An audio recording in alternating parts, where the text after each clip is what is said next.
Okay, welcome everybody. Nancy Vandell. I'm calling the meeting to order at 9:32.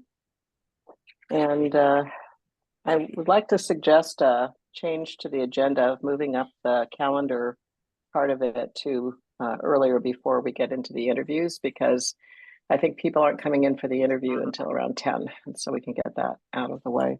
Um,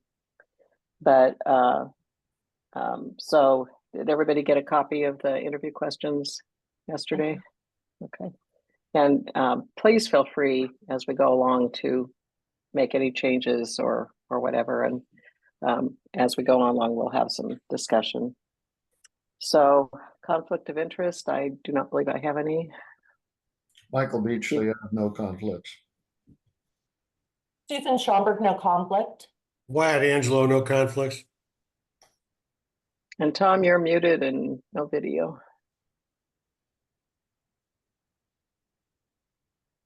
That's about the way I feel.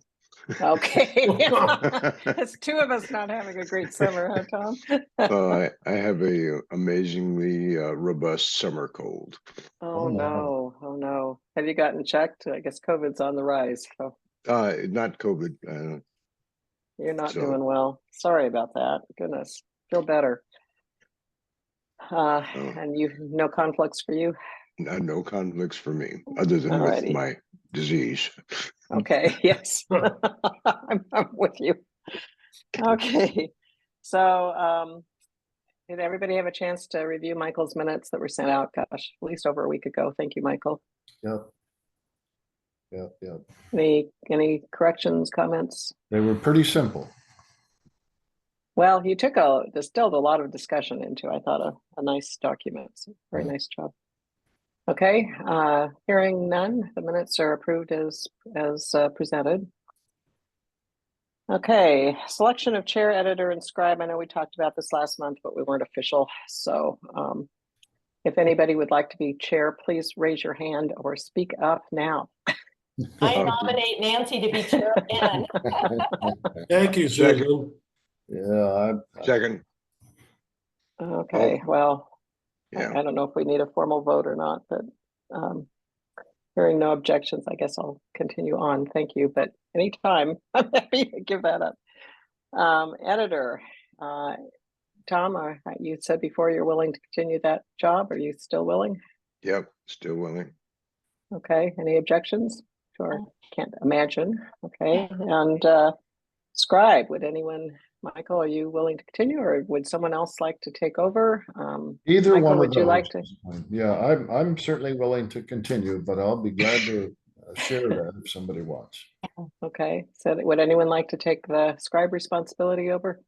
I think Michael's mastery of the vocabulary automatically nominates him. Yeah. It helps us Yes, learn new vocabulary, doesn't it? exactly.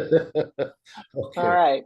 So I don't think we probably need a formal vote, but we'll go ahead and keep our existing positions into the next year. Does that sound good? Mhm.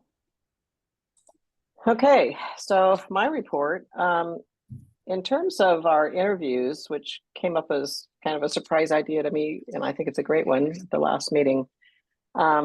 We have the one today with Sarah and Mark and Alex are going to be there, and Chris said he was going to come too. So I think if we have time, we can cover some of the treasurer responsibilities, but I think he's probably also very interested in hearing Sarah's comments on some of this. So Wyatt and I kind of broke down the questions into three categories. One was kind of working with the relationship between the NCAC and the chair, and really the officers, I guess, and the board. And that was kind of Mark's suggestion. He actually, when he was here last time, had suggested he had some questions about that. And then one about expanding some of the specificities of the chair position and vice chair. So while Sarah's there too, and while Mark is still here. And then if we have some time getting into some of the things on treasurer, but Chris at least is staying away or staying here so we can delineate that a little bit more. Just kind of put some of the topics together, but we didn't go into any real detail. So really the first two sets are the important ones. And then thank you, Susan and Michael, for coming up with a set of questions for Jeff. Have you had a chance to meet with him yet? No, he did indicate that he would like to do that later. Mhm. And I have sent to him a set of those, just sort of as preparation with emphasis on him preparing a transition document. And as I said in my notes, Susan and I pretty much agreed that Jeff's position is super important. Right. And there does not seem to be, anybody else that stands up to assist in transitioning that. So I think it's sort of in our lap. And that's Right. fine.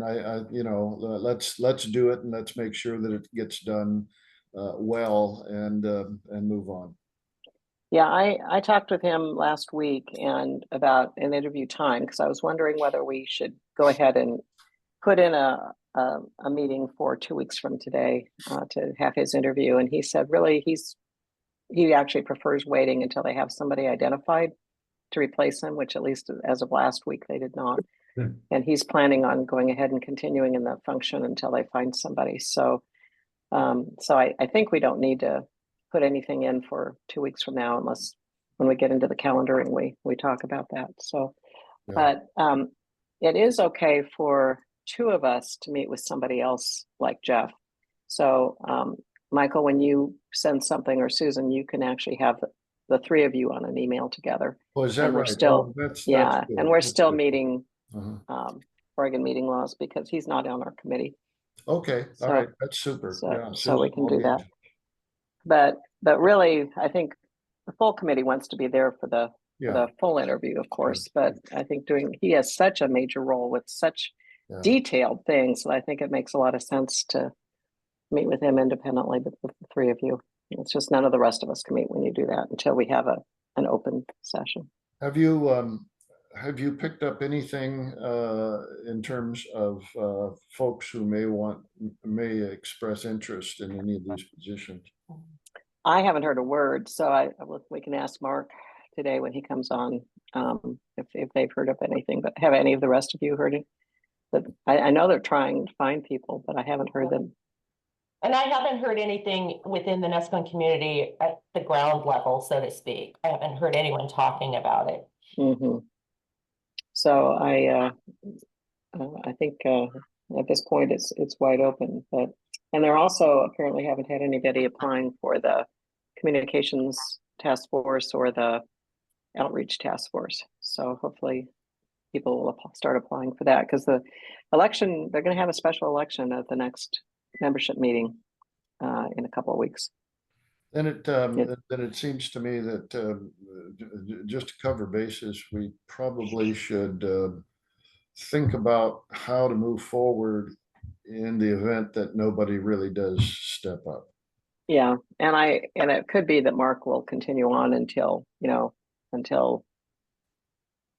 they can find somebody. If they don't between now and then, I don't think he would just completely drop out. So we'll have to find out. But we're having a board meeting on next Wednesday, so I'm sure that'll be a big topic of discussion at the board meeting. And that's open. People are welcome to come. A part of our problem with replacing Jeff is that we have heaped so much praise upon Jeff that it's going to be Yes. hard to find somebody who's saying, well, I could do all of that. Yeah. I was telling him if he could just find somebody to do the communications part of it, that would make the secretary job quite a bit easier. Mhm. But you're right. I mean, I think he's taken on a lot more than they were doing in the past years, and part of it's because we've been so busy with bylaws and the community plan. But he's done a lot more on the tech support side than I think they had done in the past. So yeah. One of the selling points we need, if we any of us have to talk to somebody else, is and there's Jeff now. Jeff, you can Jeff. speak for yourself. Oh, we'll stop Welcome. talking. We'll stop saying nice things about you then. Yeah.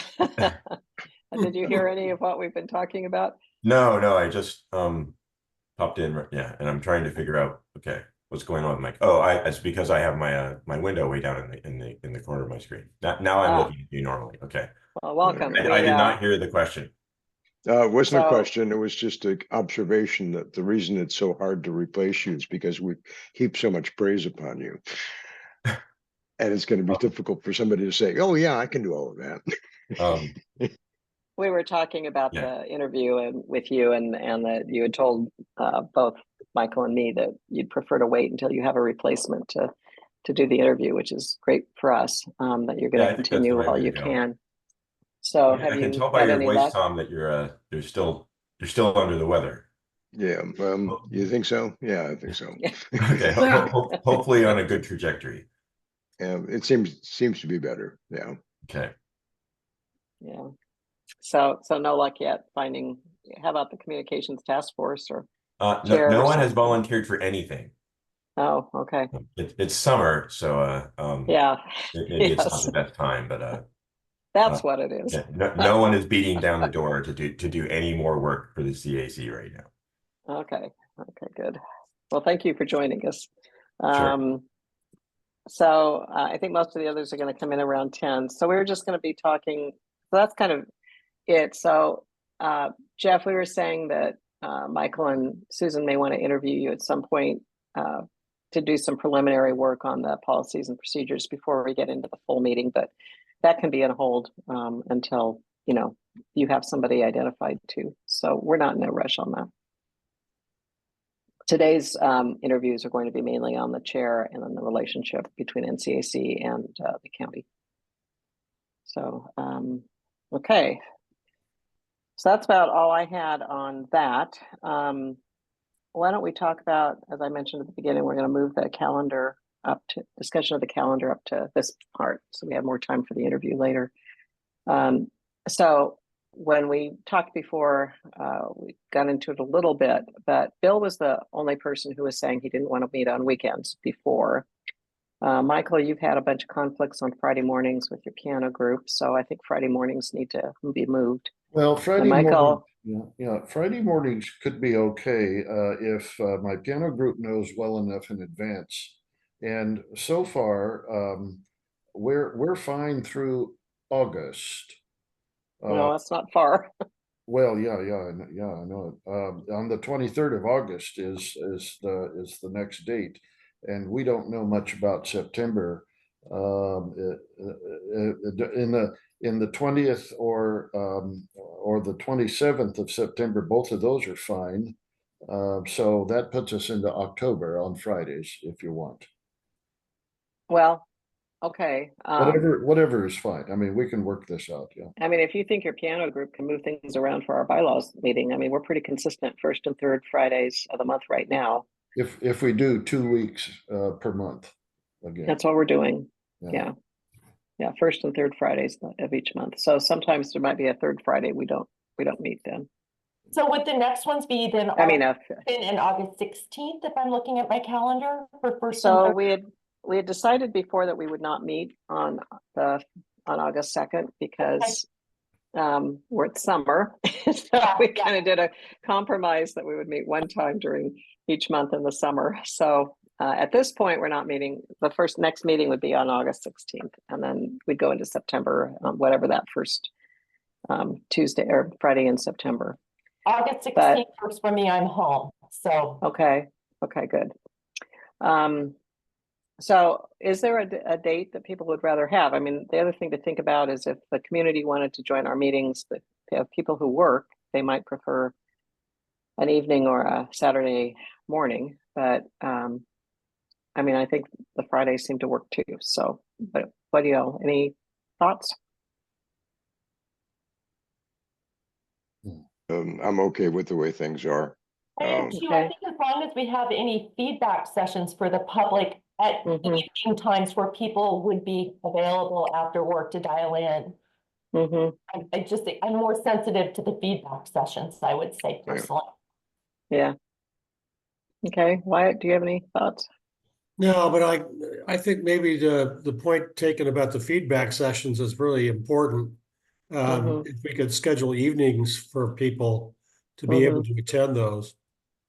Yeah, we kind of did evenings and Saturday afternoons for those, and that seemed to work well.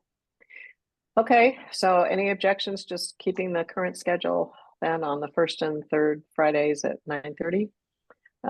Do you want to start at 9 instead of 9:30? I think for the most part, I don't anticipate us having these meetings going into noon, but we never know. There will be occasions where I will have to leave promptly at 11. So if you wanted to start early, fine. Okay. Any objections to starting at 9? 9 No. o'clock's fine. No, it's fine.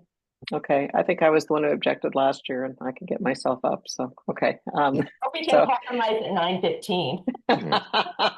Incidentally, So you don't have your ugly pajamas. Yes. incidentally, the piano groups always meet at 10 o'clock, so 9 is fine. Okay. If there happens to be a conflict somewhere in there, then you know, it's only a few blocks from here, and so you know, I can buzz out at 10. Okay, all right.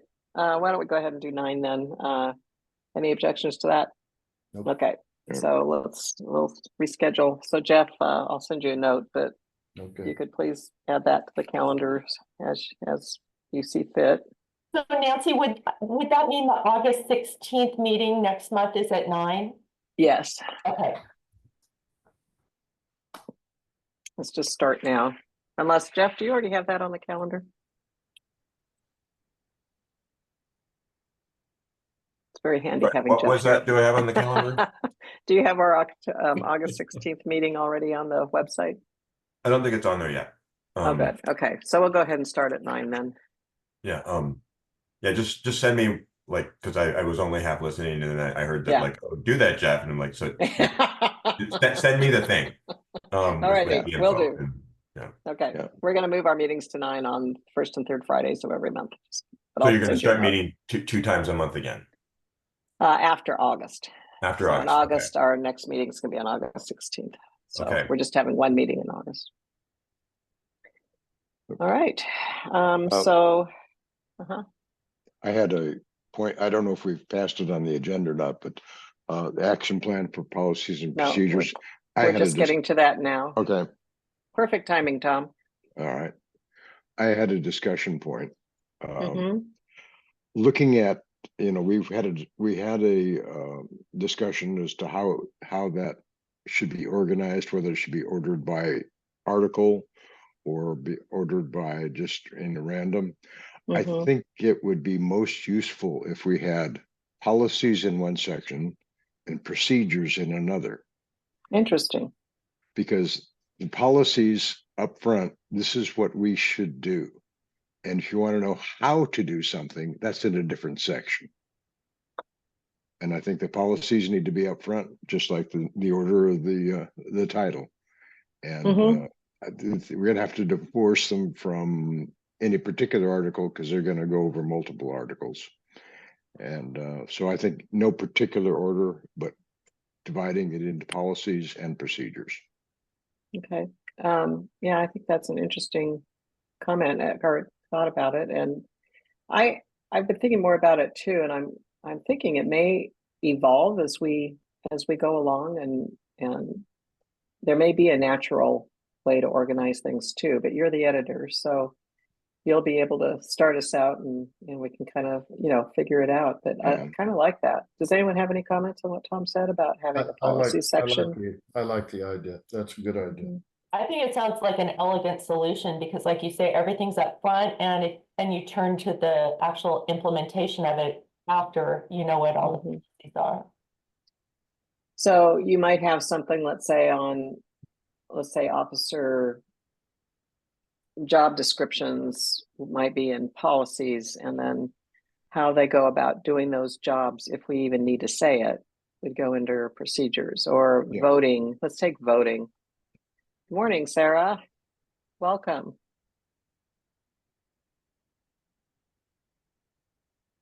You're muted and I can't see you. But actually, the officers is a really good example where we have a policy, for instance, in the treasurer, where we have the sign-off procedure, but the mechanics, nuts and bolts of where the banks are and how to go about doing the actual job of the treasurer is in the procedures. Got it. Yeah. Okay. I got a So question. I like it. which, Uh-huh. which, if it's a policy, should it really be mixed in with procedures as opposed to be incorporated into the bylaws? Well, that's a good question. I think it's meant to be an amplification of what's in the bylaws.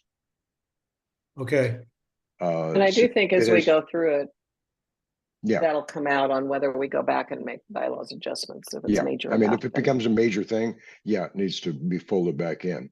But that's at least a staging point that's sort of halfway between bylaws and things that are easily changed. okay, We don't want to have the bank's name in the bylaws. right. Yeah, and to take, say, the NCAC area, that's something that would clearly be under policy and not procedure. So, yeah, it could be, it could actually work really well. Yeah, I mean, it may be that as I'm just sitting here thinking about it for the first time, it might be that we'd have, say, 2 sections under treasure as an example, but people will have to figure out what's a policy and what's procedure. But we would have links probably too between them, right? Yeah. So for related procedures, click here or whatever for at least the online version. You could do that really fast. Hyperlinks are us. Yeah. So otherwise, I'm still kind of going back and forth on whether it makes sense to have it go along the bylaws structure or not. But Tom, I'm certainly happy to see how it evolves. I mean, are you suggesting kind of an alphabetical order, or you'd have because like, let's say, would you put secretary under S's and chairperson under C's, or would there be a section under officers? Well, I think we'll have to see how it shakes out, but to me, it's the analogy of having a constitution and then laws which implement the philosophy. They're in no particular order, and if someone is wanting to find something new, tacking it onto the end or tacking it on the beginning is, they can find the new stuff easily. So that would be the only thing that would even vaguely guide it. It's ease of access and ease of understanding what's changed that are the 2 things. Okay.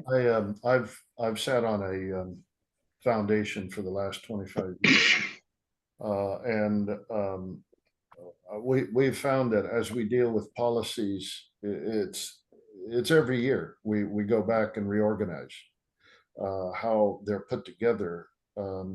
And we review those policies every year as well, because they really are a living document. And so structure is often changed just as much as the policies themselves change. I think that's an excellent point. And in fact, as we accumulate things, some organizations, some not just a single layer of structure, but a multiple layer may become more obvious as we evolve it. And that's right. Yeah. In fact, one of our first policies may very well be that the bylaws committee review policies once a year. Well, that'll be a policy. Yeah. That'll be a policy. Then okay, then we start getting it. Well, we already have in the bylaws that we're responsible for the policies and procedures. So, but yeah, that would be a policy, I think, under policies and procedures is to do it every year. Yeah. Policy number 1. All right. Any other thoughts on this, Susan or Wyatt? Okay. I think we have a good start. And welcome, Sarah, welcome, Mark, and welcome, Chris. And we've already welcomed Jeff. Yeah. So before I will try to do my action item next time, which is to reorganize R5 into the way that I just described. Okay, that sounds That's an great. action for me. Thank you. We have a month, so yeah, thank you. Yeah, didn't turn out to be enough last time, but we'll find out. Hey, it's summer. I think I'd actually suggested taking summer off, but anyway, this is good because we can take advantage of Mark still being here and Jeff still being here. So thank you. I think I think we're waiting on Alex also to start the interview, but welcome. So did everybody get the list of questions I finally sent out yesterday? And I apologize so much for the delay. As I mentioned to our committee earlier, this is just kind of a starting list that Wyatt and I came up with. So please feel free to adjust and adapt as we go along. And particularly Sarah and Mark, since we're going to be focusing on those areas as we talk about the county, please feel free to add any issues that you'd like to ask into this as well. So at this point, we're scheduled to go until 11. But would you be available a little bit longer if we're into a rousing discussion to keep going to maybe 11:15? Sure. Okay. How are you, Sarah? Good to see you. And hi, Chris. Nice to see you. Hey, good morning. Morning. So, well, we may as well get started on that.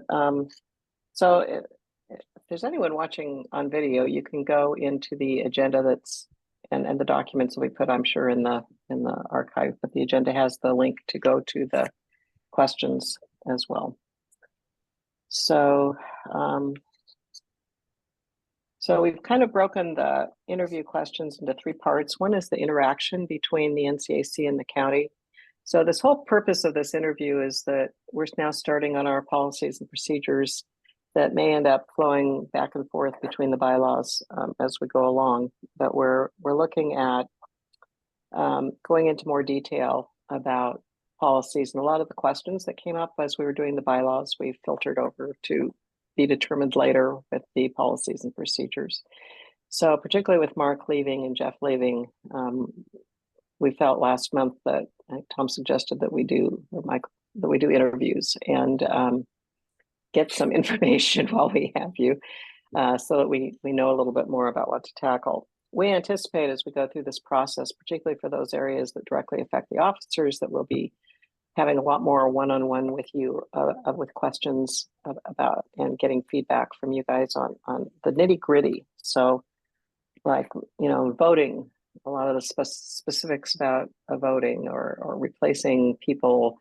How does a committee decide on who a chair should be, and all that kind of thing, which we just sort of went through here a few minutes ago.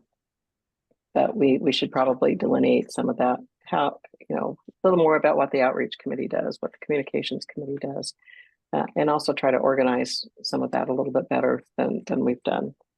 And in the area of the communications committee, we could see going back and taking out some of the detail out of the bylaws. Still in your jams, huh? And putting that in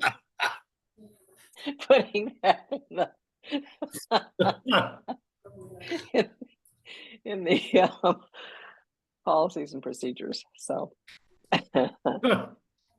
all right. Are there any questions about kind of what we're looking to do today? So we tried to kind of divide up some of the questions. The first section is on the interactions between the county and the NCAC. And I apologize, I see a typo right there. I have fractured my shoulder, and I'm trying to learn dictation, not always successfully. So it is not fun to try to type with one arm. So I need to enunciate NCAC better. So I guess the first question that we have is there some kind of, we talk in the bylaws about reporting our opinions to the county. Is there any kind of a format for that kind of a report that we could put in the policies and procedures?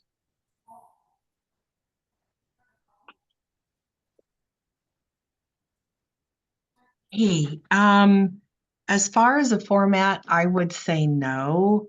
But what would be helpful when the CAC is providing comments to the county, what we've talked about before, Nancy, is like a comprehensive summary of all sides of the conversation, right? So like you have the minority report, you have the majority report. I think that is what is most important. in terms of feedback on a land use decision, it would be making sure that the comments from the CAC are directed at the criteria that are part of Okay. the land use review. Oftentimes we get public input that is not criteria directed, and that does not help a decision maker in a process. So I would Okay, say, that's really important. yeah, Okay. criteria, and then the majority and a minority report. Okay. Thank you. Yeah, you bet. And then So if you have I had a- any that have been particularly good examples of a input like that, a report, if you could maybe send it to me, that might be helpful for us as a starting point too. We might be able to draw some from an example of like, is there a titling and, just that kind of thing. Because I don't know if we've sent any such reports It's in the been a last couple of long years. time. Okay. Yeah, especially for land use. I was just thinking, I know that some are coming. So maybe what it is when I get a good one, because I do expect that to happen. We've got in other areas of the county some pretty big development proposals coming up in active CAC areas. Okay. I will send you one when I get one. Okay. That'd be great. Okay, could Thank you you. characterize what you meant by the details of I've forgotten I have a cold, so I'm not thinking straight. Criteria, Tom. Criteria, that's it. Mhm. The criteria, basically something that speaks to the ordinances or Right. So when decisions are made in land use, the decision must be based on a determination of whether or not the criteria have been met. Okay, And so there are different sets of criteria for different types of reviews. So conditional use requests have a specific set of criteria. A variance request has a different set. So each type of review process, depending on what it is, has its own special set of criteria, and the decision to approve or deny is always based on those criteria. okay, And so to say we like it, it looks like a great project, that has no bearing on a decision. If you say we feel it meets the criteria, specific these criteria for these reasons, that is what is effective. excellent, okay. Sarah, a question for you. Mhm. Obviously the main function of the CAC is to develop the community plan. And so to the extent that the the committee believes that a specific proposal for land use change is in contravention of the community plan, is that an appropriate criteria? It depends on the use. So the CAC was designed for all land use processes, right? For that citizen involvement element. So it is the community plan updates, but it is other things. So when we're looking at a conditional use request, those criteria specifically ask for an analysis to ensure consistency with comprehensive plan goals, which is where the community plan is embedded, right? Got it. So yes, but in a variance, there's no consideration of the community plan because it's relief to a setback requirement or a building height maximum or lot coverage. So there's no community plan consideration there. The criteria focus the conversation in a different direction. Is there a hardship? Is someone being denied enjoyment with their land that others in the area have? So depending on what it is, determines whether or not, even to your point, that community plan is considered.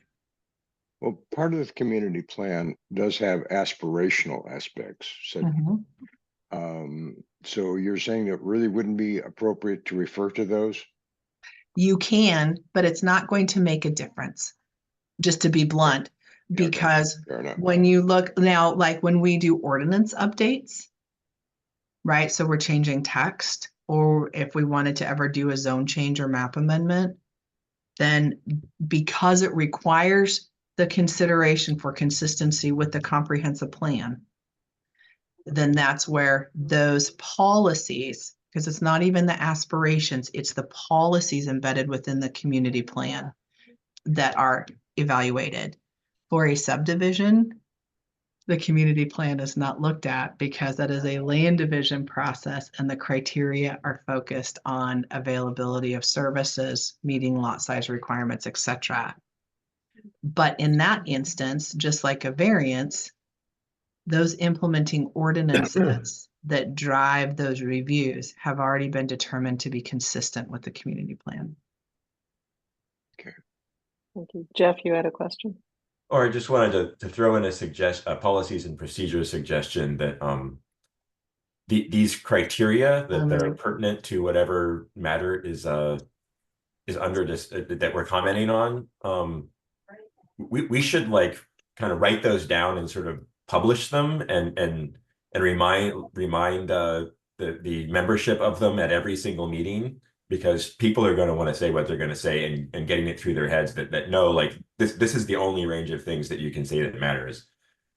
Bears repeating every single time. So I think that's a great thing to put in the policies and procedures about, like, record the criteria here, repeat them at these times. So Yeah, we actually have placeholders in the PNP for communication, and that's gonna fall right naturally into that. So yeah, and it kind of gets right into the next question, which is, when is it appropriate for the NCAC to take position on permitting issues, and what's the mechanism for doing that? So we have in the bylaws, of course, where that's one of our main activities, but I haven't seen it in the last 4 or 5 years that I've been on the NCAC. I haven't seen us tackle any of those. So would it be something where the board would decide, hey, this is something we should bring in based on maybe the future possible monitoring committee or monitoring task force that Guy Siebert had suggested having?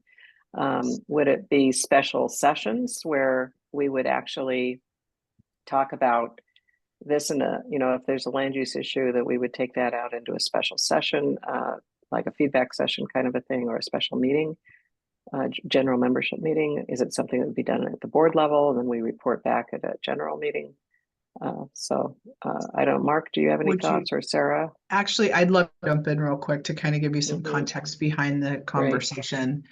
So you do get notices of applications. So they go typically to the chair, or if there is a secretary or a point person, right? So someone where my office knows when an application is subject to public review, right? Because the CAC's role is to comment, if they choose to, on applications that are identified as types 2 through 4.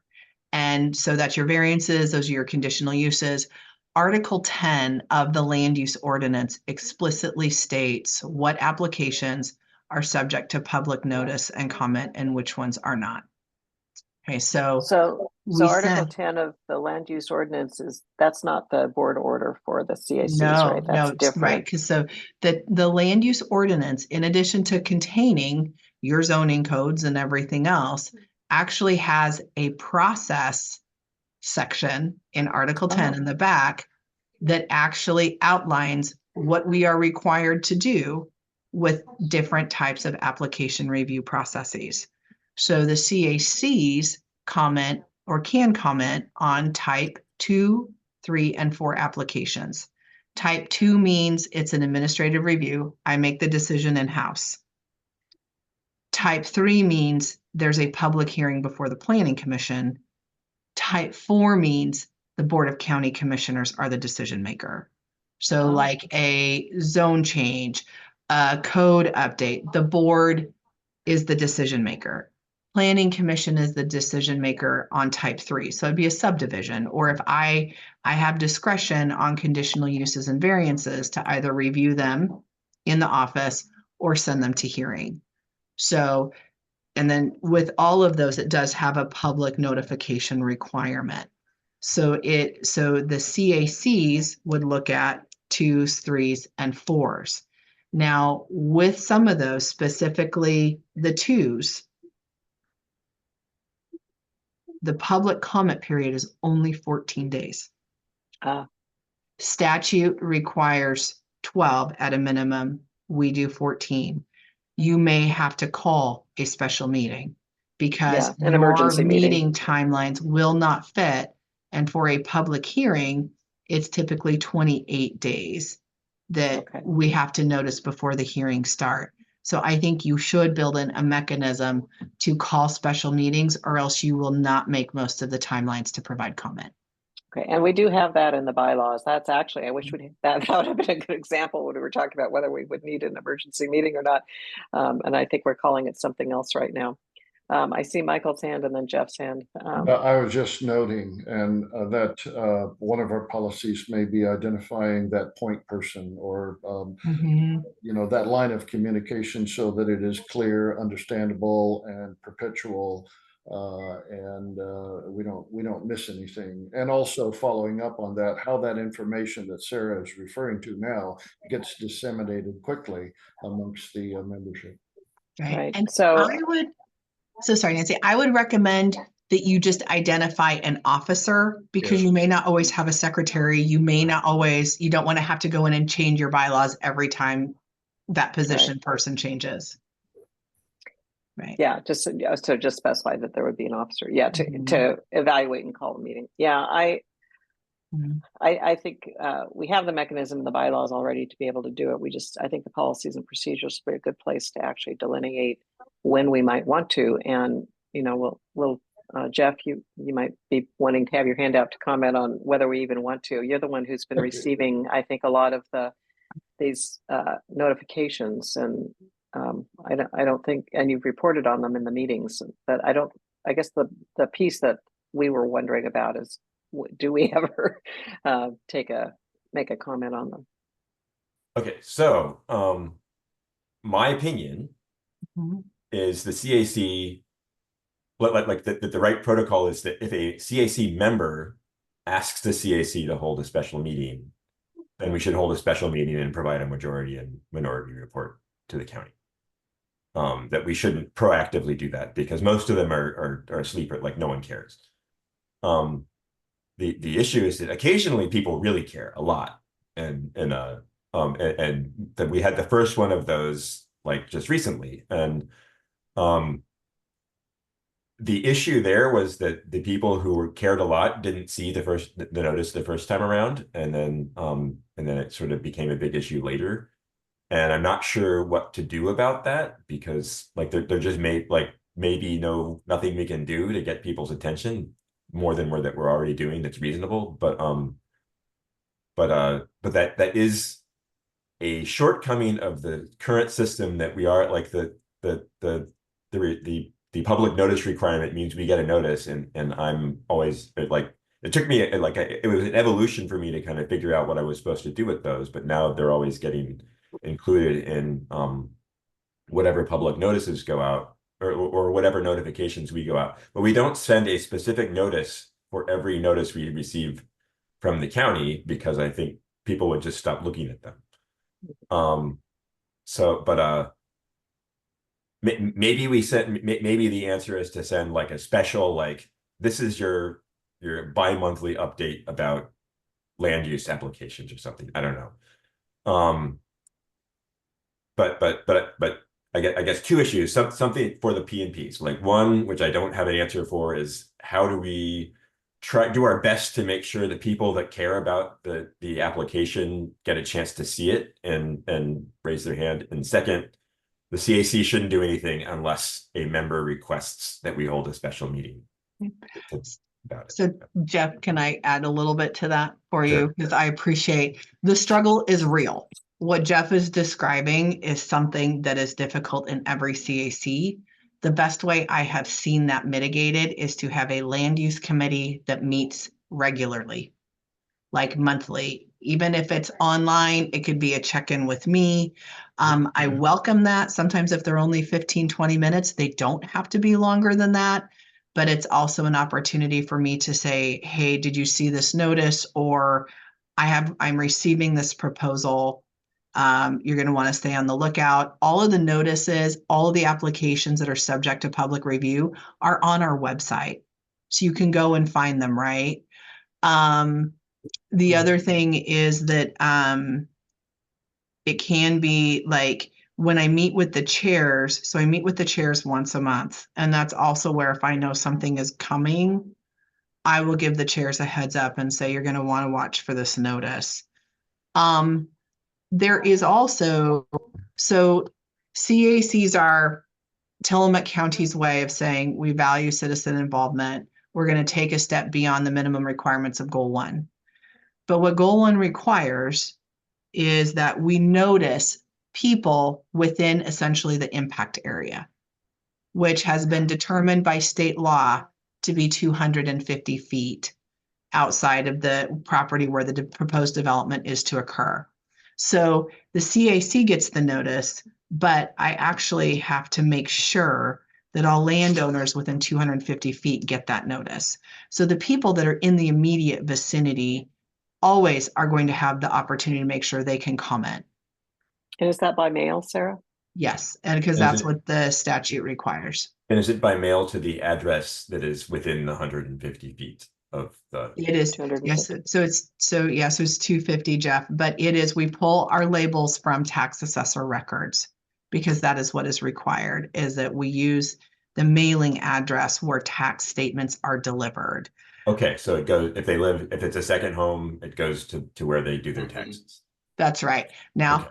People like to take vacations, people are traveling, and sometimes they miss those windows. But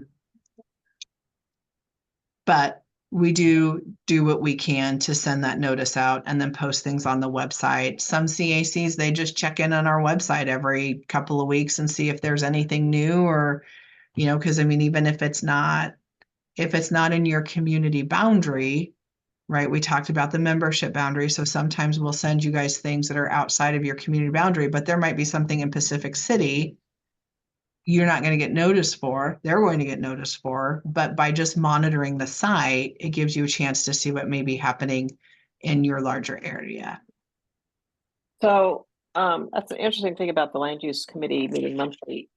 So Guy Siebert had a few months ago suggested that we have a outreach or a monitoring task force because he does a lot of things himself, apparently. I mean, it's just an incredible list of, seemed like 14 or 15 different agencies he monitors and just kind of comments on directly by himself. And he said, I'm not going to do this forever. I'd really like to get this set up in the NCAC to take a lot of that over, and while I can transition everybody. And so we were going to actually be talking about that in the board meeting next week. I was going to bring it up under my report of seeing, because we also realize this is a bad time with 2 officers leaving and trying to get all these different subcommittees set up. But it almost seems like that would be a logical place to put that land use committee meeting. I mean, it would be kind of part of that.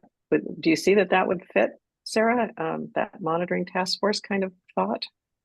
Absolutely, because it doesn't have to be, I think you guys can design it any way you want. Some CACs do have an actual land use review committee. Oceanside has what's called the Zoning and Planning Review Committee. They call it the Zapper. They call themselves the Zappers, which is kind of neat. So you could have your own Zappers. You could have someone that's just willing to take that commitment and say, I will check, I will do whatever. It's up to you guys. There's a lot of different ways you can do it. I would just say whoever is chair next probably is Mark. Did Mark have to leave? No, he's here. Okay. No, I'm here. Yeah. So as Mark knows, when we have CAC chair meetings once a month, there is a ton of information that is disseminated through those meetings. It doesn't always all apply everywhere, right? So sometimes it might be here, it might be there, more of a focused conversation on one community than another. And so I think that the chair's role with the monitor person or whomever could be to just relay that and say, hey, you might want to keep a watch out. This is coming, or Sarah let me know that she's expecting this type of an application to come in. And then we were thinking it would fall into the task force category where they wouldn't have to have open meetings, that they were not making decisions, they're just monitoring and taking anything they find of interest to the board. Does that sound Yeah. reasonable? Yeah, and you could have the board be the ones who write Mhm. the letters. I mean, especially if you take a neutral stance, I'm not sure. I would say the most effective comments that I have seen do look at project proposals saying, this is why we think it does or doesn't meet these criteria or those criteria. Should the decision maker choose to approve this request, here are the things we would like to see addressed. Here are the things we would like to see mitigated. Because those statements often get folded into the conditions of approval if something is approved. Because what you're reviewing for is to minimize impacts, right? Especially some of those processes, that's how they're designed, is to talk about, is this a compatible use for this area? Can it be with appropriate mitigation measures in place? Like uses permitted conditionally, which there are a lot of. So there's a lot of ways that you can do that. So it does sound like some of the CACs have this as a big part of their role, to do this kind of looking at these kinds of permitting and land use decisions. And it's kind of feast or famine. I mean, I'll be honest with you. I think Nescoin is a great example. There was a while everything was going through Nescoin, like whatever it was the magic, place to be. And then for a few years, you guys really didn't see anything, right? I mean, it's just, I do see that shift. So this would be a committee or a responsibility where there's no predictability in the work, right? You might not have anything big come through your way for a while, several months, years. Yeah. Okay. So sounds yeah. good. SB 406, like that's an unknown for us. And I think a land use committee would be really a great idea. And I think right now your community plan review committee is serving in that role. And that's how I have treated them with training and doing what I'm doing, is they've kind of become that ad hoc group.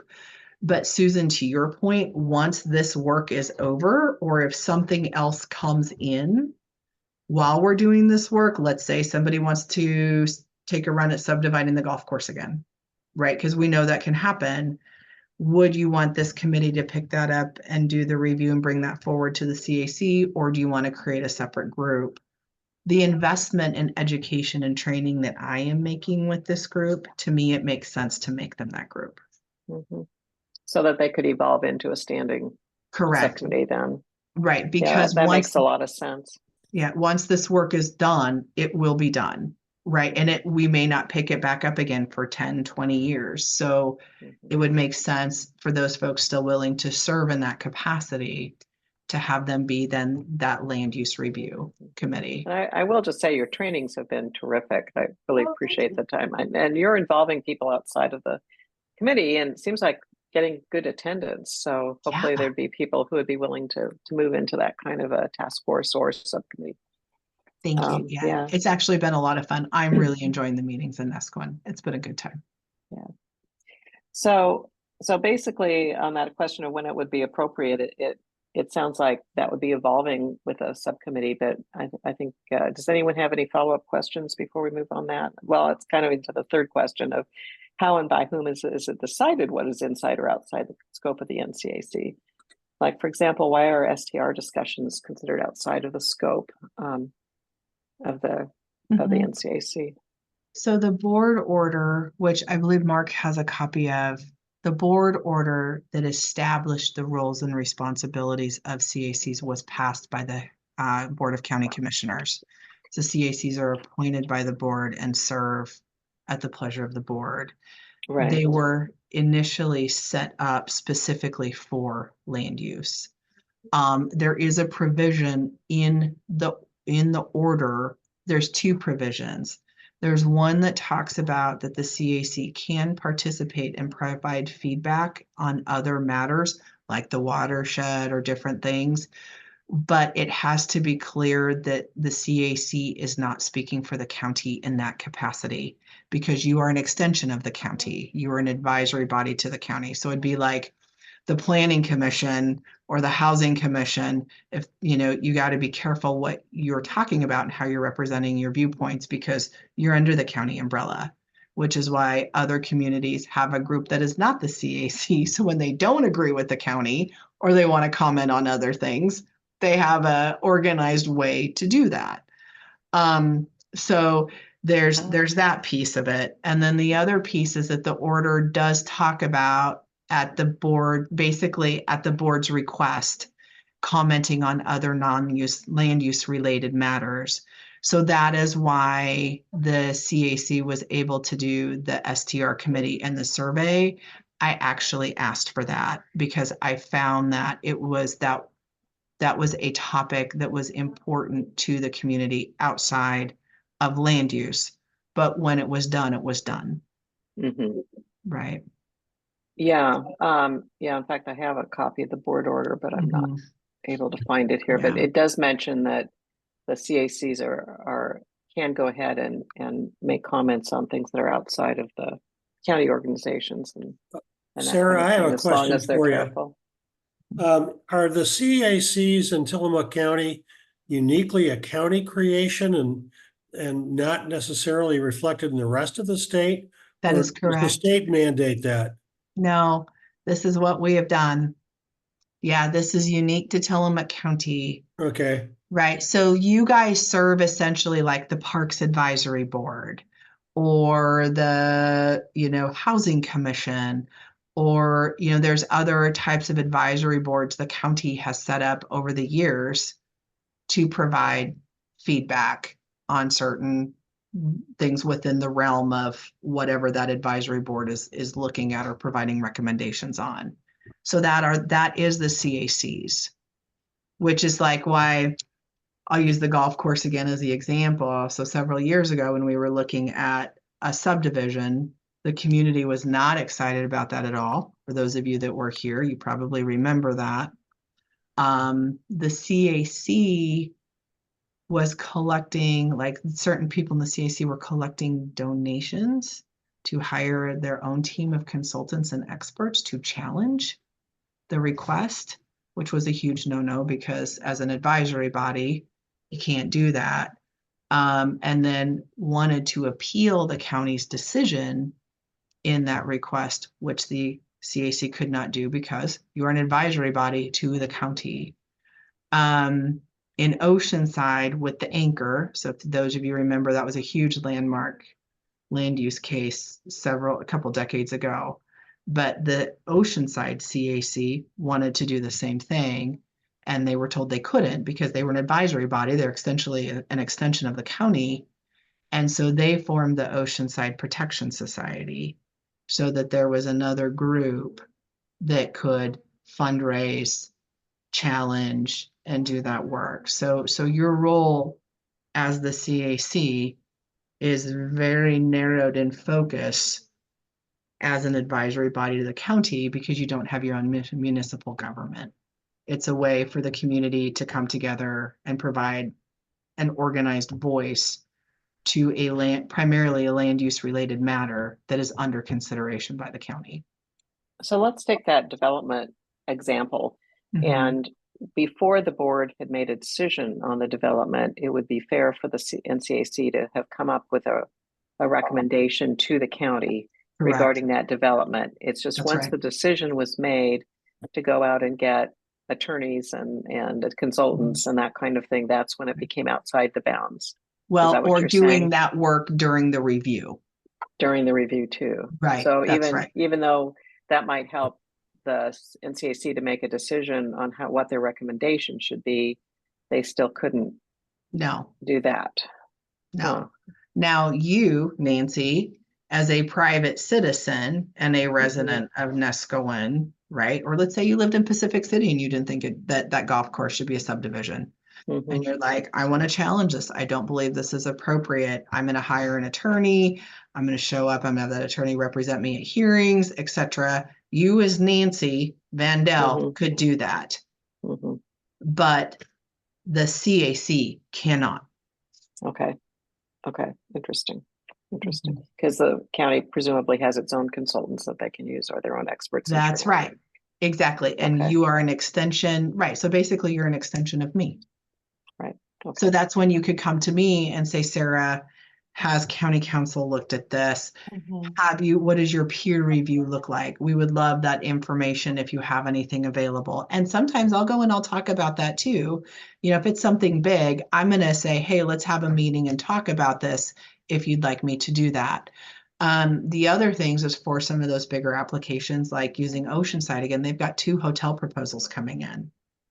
Right. One is in, you know, down towards the wayside and the other one is up on Maxwell Point. When I get proposals for big developments, proportionate in scale, you know, to our communities, I cannot require an applicant to engage with the CAC, but I really stress the importance of asking to be invited to a CAC meeting and making a presentation to that CAC, because that is so helpful. And you guys putting your comments together, your feedback, whatever it is, you know, and then of course I will attend those meetings too, but typically take a step back and just observe and listen, because it's an opportunity for me too to hear how the community is responding and reacting to a proposal as they engage in that dialogue with the developer. So there's ways I try to make sure to set you guys up with as much information as I can. This has been so helpful in clarifying this stuff. I really appreciate that. And I'm glad we're videoing it so we can go back and really get the detail. I'm typing, but Michael, you have some good minutes to take today. I do. It's going to be interesting putting this together, but it's good. It's really, really good stuff. Yeah, it is. So moving on, we're going to get into this a little bit on financial stuff a little bit later, but I think you've already hit on some of it. But we noticed insurance coverage of officers and members are in the board order 13-34, item 12. It states if the members of the CAC act within the scope of their duties as outlined in this board order and public meeting laws, they will have insurance coverage under the Tort Claims Act. So has this insurance ever been needed? No.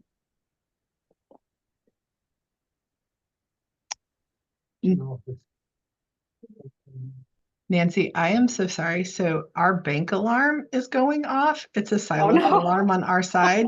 So my staff are trying to figure out if we need to evacuate the building. So I'm just going to sit here and keep listening. But if you see me bolt, you know, I just had to leave. But please continue. But you could the call, alarm goes off all the back time. in. There's tests, like it's quiet. So I'm assuming like the bank just opened. So I'm assuming we're good. Okay. Let's hope. Otherwise, you could call back in, right? So you may not have heard that question. So the insurance coverage of the officers and the members, according to the board order 1334, item 12, states that the members of the CAC act within the scope of their duties as outlined in this board order and public meeting laws, they will have insurance coverage under the Tort Claims Act. Has this insurance ever been needed for a CAC? No, thank goodness. There's a couple of times I would say like we were concerned, which is also why my continued engagement is actually to make sure that we avoid those situations where that could occur. Okay. So yeah, we're good. Okay, we're good. Oh, good. Oh, good. Thank you. Thank you, Tommy. So yeah, no, I would say that's part of probably what one of my biggest roles is to make sure in working with all of you that we don't put you guys in a position where that becomes an issue. Great. So are officers and members covered if they're providing input or working on issues with entities outside of the county? No. Because our charter includes things outside of the county. So we're not covered then. So we would have to get our own officers kind of insurance in that case. Well, and I would say if you wanted to do something that necessitated that, I would probably come back with a message that says, as the CAC, you cannot do that.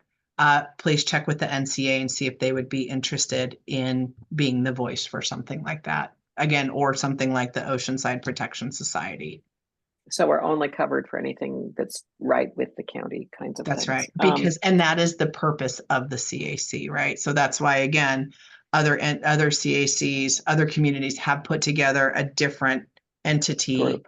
right? Typically, they have some sort of 501c status, Right. you know, exactly. something that, yeah. Sarah, there That's is one of a the questions reference we have about that. in the board's order about comments to outside agencies, if my memory serves me correctly, Mhm. Mm-hmm. which would then be within the scope. Right. So that's where, so if the CAC wanted to comment on something like the watershed, you know, because there was some work that was done and the CAC want to comment, or, you know, you guys have done some great work with like Oregon State University, Sea Grant, and others. Those are things that I have known about or participated in as well. And that those are things to where not representing the county necessarily in those opinions, but there has been enough alignment to say, go ahead and do it. Or, you know, the county doesn't have an issue with you doing it as long as you're clear that you are not representing Tillamook County in that role. Right. Then Because we would still again, be covered. potentially, if you're worried about that, we need to talk. Because the intent of the CACs is not to take action or participate in things that could ultimately put the county in jeopardy as well. Mhm. Right. So we And would just need to run things by you on an individual basis. So in terms of that's the right. policies and procedures, we would need to have something in there kind of delineating I when we think that would need be very to helpful. question. So I think under Yeah. policies, Tom, we would need to have a category of insurance. And Mhm. and then under procedures, maybe have category, you know, where we delineate, we talk about the insurance, and then I guess under a separate procedures, as you're proposing, we would have when, how, and when we would approach Sarah about getting authorization on Yeah. different parts of this. Well, if not authorization, non-objection. Right. Yeah. Right. One thing that, I mean, basically anything that we do that doesn't have directly to do with the county is we could run afoul. For instance, if we applied, right. if we applied for a grant to do something, someone could say that, oh, that's a horrible thing, and I'm going to sue you to not do that. Mhm. People can, as Wyatt knows, people can sue for anything at any time Yeah. for any reason. Right. So I think as a general policy, we have to run everything past you that we do that doesn't directly to do with the county, Yeah, it even kind if of it's sounds that way. silly. Yeah. Mhm. Yeah, you know, and I'll tell you the sophistication of the CACs has evolved over the years, right? So if you go back 25 years ago when a lot of the CACs were first formed, the role of the CACs was narrowly defined just to land use. And part of that was because we didn't have these other things. And then it was the board order, and there was a board order that was done for the CACs back then. And then the amendment in the 2013 was because there was acknowledgement that even the county was asking the CACs at times to comment and participate on matters that were not land use related, right? And I mean, I don't want to, the for those of you that may have been around or remember that, there was a pretty serious meeting. It was County Commissioner Mark Labhart at the time who convened a meeting with the CACs because there were activities going on beyond the role of the CAC to where there was an actual serious consideration by the commissioners to disband them. Oh, okay. Yeah, so just to be clear, that was a very real conversation. There was a conversation by the board with the CACs, you know, if we can't get everybody back in line and aligned with what the role is of the CAC, there will not be them anymore because they became a risk to the county. Oh. And so then the board order with from 2013, the reason why you see that language that talks about and things outside of land use is because the board acknowledged that the CACs, even at the board's request, could participate in things outside of land use. But that's where the stipulations came in, is because it also needed to be clearly understood that deviation outside of that advisory role, one, we can't be responsible, and two, you can't do anything that would put the county at risk in other issues or speak in a way as the county CAC that does not represent the county's views. This has And been hence so the helpful. Oceanside Protection Society, Yeah, yeah. and other things. So I would say, I think a process to consult with the director of community development, for things that are not within the scope of the CAC in that land use capacity. I am happy to vet those through county council for you. What you may want to consider as a community is working with the NCA or some other entity if it's something you all feel very strongly about. The CAC may not be the platform of which you express those opinions, and that's fine. The other thing is, in terms of grants and stuff, there are times where, and we've talked about this with the vision and value statement, like a grant maybe that would be for repairing the accesses down to the beach, like the TLT stuff. Those things, absolutely, we want to partner with and we want to support and provide that assistance. So depending on the type of grant, there's a lot of good work there, but I think that's where we talk about it together as far as, is this appropriate and within the realm of what the CAC should do?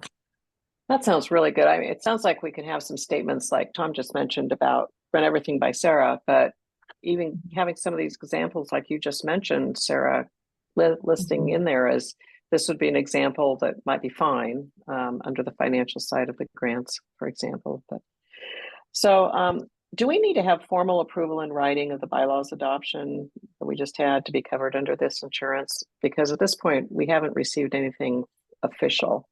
We received. Yeah, I think you should just get something anyway. CAC, that's good. I'm just going to email Bill right now so we can talk Okay. about this next week.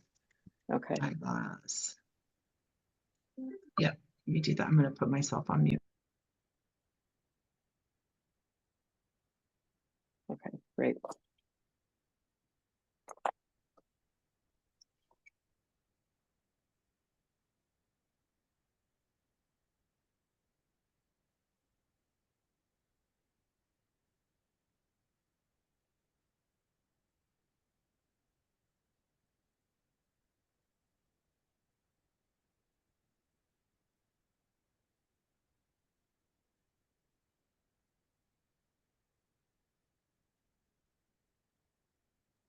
Done. Thank you. Mhm. I just want to mention, I'll need to drop off at 11, so when I Okay, disappear, Tom. don't be surprised. Okay, thank you. Hopefully we'll be close to being done. We'll see how it goes. This has been so good, though. How does county council decide on legal versus policy issues? And Maya, do you want to expand on that? Yeah, it struck me that as we went through Article 3, and I cringe when I think about revisiting that thing, we were told that the county attorney had indicated that any restrictions on voting would have to be applicable equally across each class of voter. And Sarah, when I kind of probed that issue with you about whether in fact that was an issue of state law or policy, you indicated that it was untethered to any law or other legal decision. Right. But the county attorney was the one making the policy. That reflected the desire of the board. Okay. And so those were the distinctions that we were kind of uninformed about. Certainly the appearance to me, and this is maybe a little off topic, but was the county attorneys usually are restricted to legal opinion rather than policy. Correct. And the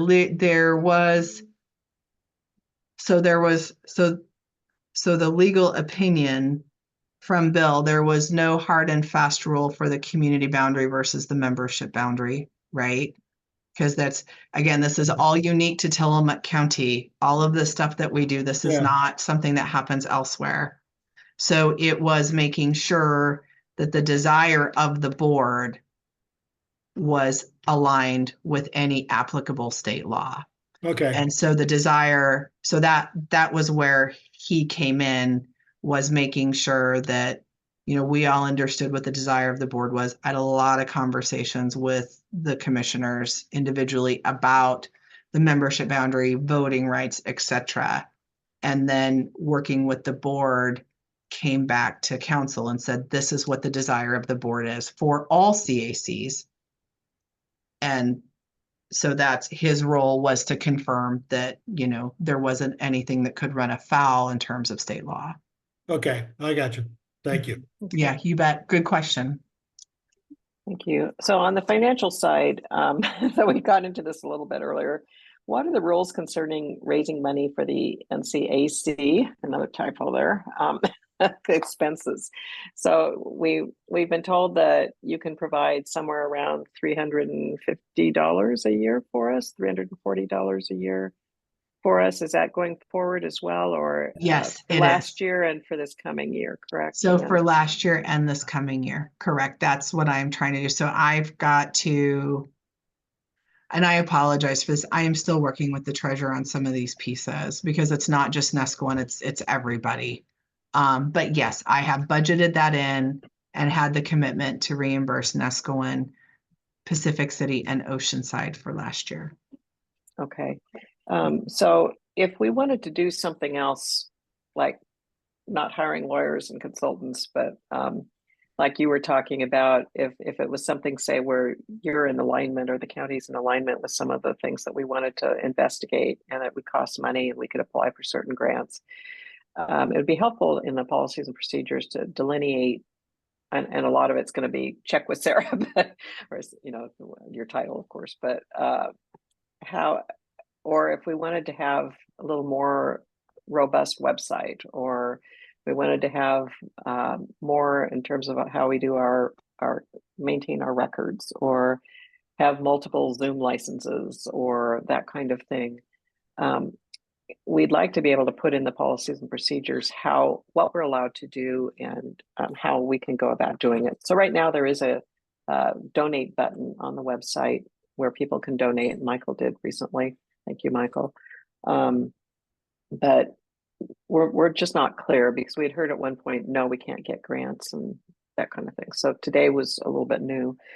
And could we form a 501c3 nonprofit to be able to have tax deductible contributions in addition to what we get with the county charter, or would that be just a real no-no? I'm guessing it's gonna be a no way in heck. Yeah, you got it. You'd have to have that separate entity to do that. And you can grants for things like we talked about, because again, going back to the land use committee, the community planning review committee, we had talked about like some of the policies as we are intentionally designing them and wording them, is to set up for like an ODOT transportation grant, or a TLT for wayfinding. They may be grants that the CAC would apply for. They may be grants that I would apply for on behalf of the CAC, or quite frankly, even Public Works, or, others. So it depends on what it is. Where I agree with you is I get stuck on what can you fundraise for? Mhm. And so, it might be a case by case basis. I do have another email started to council to ask, what if it's money for, a more robust website, or mailings you might want to do, or something? Because then the other question to that is, then how do we track that? Because as an advisory body, I'm not sure what auditing obligations may come in when the county auditors come in, and there's that whole other piece. So I'm going to have to get back to you on that, but it's fuzzy to me too. Yeah. Okay. Thank Sarah, you. can we get some kind of a policy statement from the county about what would be appropriate expenditures on behalf of a CAC? Yeah, I agree. Wyatt. I think that's needed. Because I Let me, think we'd have to write in restrictions on what we would raise money for to conform to those policies. Right. Well, If, and if it's even possible, because you know, we could also have in there a little more vague about check with the county director of community development or something like that. But And then- if there were policies, that would be nice. let me clarify if I can. My understanding here, it's inappropriate for us to be doing it, but is it appropriate for any member of the Nesquin community to form, for want of a better term, a PAC to raise funds in support of the community? Mhm. Is there any conflict of interest there that might pop up to you? So just going back to Oceanside, because they're the only other ones that have done this. And I would say every CAC is different, right? So some of them aren't as active. Some of them don't do as much community outreach, or they rely on me, and whatever I can do is, works for them. The Oceanside Protection Society, in raising funds, the funds can be used to support the CAC's work, provided it is not in conflict with that board order. Right, so there are some times where things have to be very, very separate and distinct. And other times where, I would say donating money from the OPS to help maintain the CAC website, I could definitely see that. But it's just because things are becoming more sophisticated. I think everything's just evolving. These questions are now becoming more important because even 5 years ago, they weren't important. Mhm. Right. Sure. I think COVID made a big change on how It much did. we're doing Yeah. electronically. Yeah. So let me, Among other things. but- I have, for example, website fees, mailings. What are some other examples of things? Zoom seats, Zoom member to have like a bylaws subcommittee have its own Zoom account. I don't know that we need it. But, Yeah. So what about things like, I would say, hosting guest speakers sure. or that's great. events, right? Like if you wanted to have some expert come in and talk about coastal hazards and resiliency, and you have to pay them to do it. Mhm. For And that sure. wouldn't be something that would be against, as long as you're feeling, that wouldn't be like getting a consultant, right? That would be more of our learning and. Right. So I would say that would be more towards learning. You're not hiring an attorney to represent you because you don't like an application or county Right. review, or Okay, you don't so as long agree as with it's the geologic hazard report and you want to hire your own. Yes, So as Jeff, long I as have it's mailings. education. Right. Yeah. Right. Chris, did you mailing- have any questions about any of this? Chris Zilkowski, are you there? You're muted. There you are. Yeah, hold on. I'm just trying to unmute myself. Mhm. No, not at this point. Okay. And I'll put Oh. on here community engagement events hosted by the CAC. So like if you wanted to go out and buy cases of water or do a barbecue and Oh. you wanted to buy hot dogs or whatever. Mhm. Okay. Okay. What a thought. Or room rentals, like for room reservations, if there's somewhere Mhm. else. Yeah. Yeah. Especially now with Okay. these community plan events. I think they've been able to get everything for free, but that may not continue. Right. And then Um, sometimes so what I've done in other areas is because like Pacific City, Bob Papke's actually been paying for part of the room rental for the community Oh. center. And I recently found that out. So some of those I am actually picking up the tab now that I know and just paying for it. Or, help to where sometimes I'll make a room reservation because as the county, I might be able to get it for free. Then that way you guys don't have to worry about it. So sometimes I can also help reduce some of those costs so you can save your money for other things. Okay, great. Thank you. Nancy, I noticed that Jeff put in the chat mailings as well. Yeah, Yep, and Sarah and I have that. responded. Thank you. Mhm. Yeah, she's got that. So Mhm. thank you all. Any other questions on financial? Okay, I'm gonna try to move on. I'm gonna skip over the records and get to some of Tom's questions here. Could we get a listing of constituencies within the county system that the NCAC may interact with? Could the list include what kind of information would be most useful to them and the NCAC so that we could be most efficient in communicating with them? So Guy has given us a starting list, and I can send that to you, Sarah. Yeah. But would you have something like that kind of at hand that might be helpful for us to know about? So can you repeat that one more time, please, Nancy? Yes. Could we get a listing of constituencies within the county system that the NCAC may interact with? Could the list include what kind of information would be most useful to them and to the NCAC so that we could be most efficient in communicating with them? Okay, so are you talking about like state agencies? Are you talking about like other community groups? Yeah, and Tom, feel free to speak Yeah, in. This is well, your question. you actually partially answered it previously when you talked about how to address issues in terms of being specific about variances versus other things, those categories. That's really what I was wondering about, is that, you know, the mechanism, who wants to know, what do they want to know? And you've addressed that. And I think we need probably to fill that list out a little bit better, but that was the gist of the question that I had. Mhm. Okay, And yeah, Jeff has commented public works like seems like a public likely works. one. Yep. So it could be even like, you know, when we talk about community, it could be the library. You know, it could be Post office. I know there are people really concerned that the Nesquin post office has gone away. yeah. I don't know that we can do anything with the USPS, but I've actually made calls to them myself on behalf of our communities, and well, you know how that went.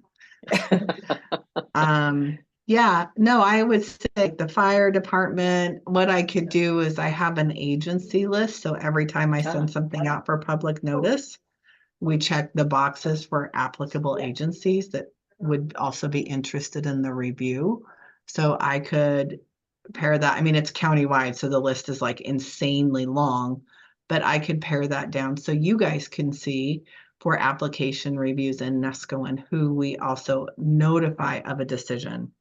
Most do not respond. It is Public Works, it's the fire department, it's the folks that and the entities that you guys are already interacting with. SHPO never responds, which is the State Historical Preservation Office. Dagami on occasion, it just depends. and then you had the forestry department come in at one point and give a presentation during the tsunami zone stuff, and Yeah. he was really helpful. In fact, he came in and looked at our property for us and determined, no, we're not in danger. So that was awfully nice. Okay, so who within the county will review and decide on the community plan? Would that be the board of Right. commission? So the process for that, because that is a type 4 review. So again, going back through Article 10 of the land use ordinance, it has the procedures in there. I bring it forward with a recommendation to approve or deny, and that starts at the Planning Commission, who then also makes a recommendation to the Board of County Commissioners, and then the commissioners are the decision maker.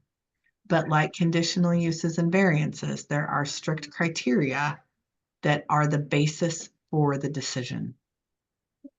Okay, and so it's a level 4. Is that a blanket or is obviously we would be interacting with you before we it went any farther, but I mean, is it a blanket recommend to approve or disapprove, or can you be specific? It depends on what it is. So it might be, you know, typically the reason why we do all of this work up front is so by the time I initiate the hearings process, is I can sit up at a table and talk about all the awesome work we did together and be like, I recommend all of these, you know, proposed adoption language sections be approved. And for these reasons that meet the criteria. Yeah. Right. And so that's really the success we want to get. If there are some policy amendments or ordinance language amendments that I am concerned about, I will say, overall recommendation is this. However, these specific sections, either, I am concerned that it will not meet the criteria for these reasons, or, the planning commission, if you concur with my analysis of why they meet the criteria, I ask that you adopt my findings to support these other amendments. Yeah, just historically, the last time we went through this, apparently we had a lot of non-starters and we don't want to do that again. Right. And again, that's why like all of this work, and it takes so much time, and you guys are doing so much work and putting so much effort into all of this. But it's really like, it's the goal is for all of us to be on the same page with those recommendations.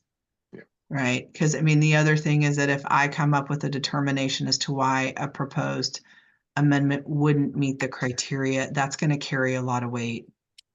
And I don't want to do that. I don't want to do that to our work, because this is our work that we're doing together. So we need to make sure that we collectively are moving forward with our work to get that successful outcome.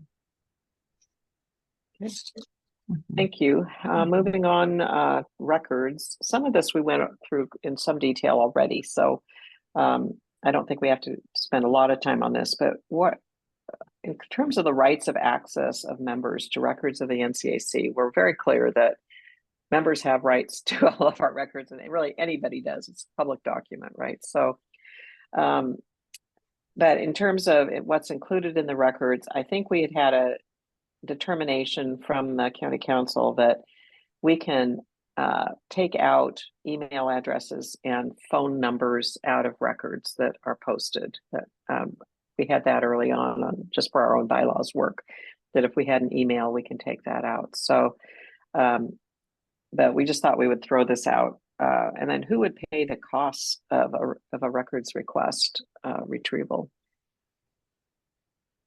So a public records request would have to come through the county, because you're an advisory body to the county, just like if someone for the Public Roads Advisory Committee, or, which one did we use earlier? Parks.